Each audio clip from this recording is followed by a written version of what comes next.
एक जंगल में एक नन्हा सा खरगोश रहता था। इसके दोस्त स्क्विरल, माउस और चिक थे। खाते हैं। हाँ, सब मिलकर।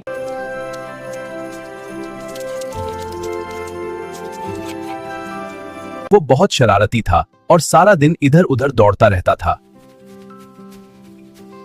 एक दिन उसे एक बड़ी सी गाजर मिली।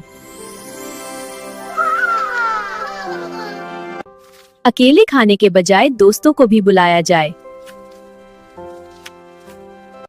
चलो सब मिलकर गाजर खाएं।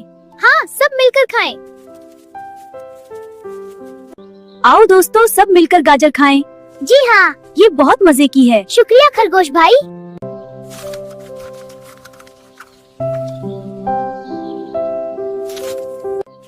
ये गाजर बहुत मजेदार है। हाँ, बहुत अच्छी है। चलो, प्यू प्यू। सब बहुत खुश हुए।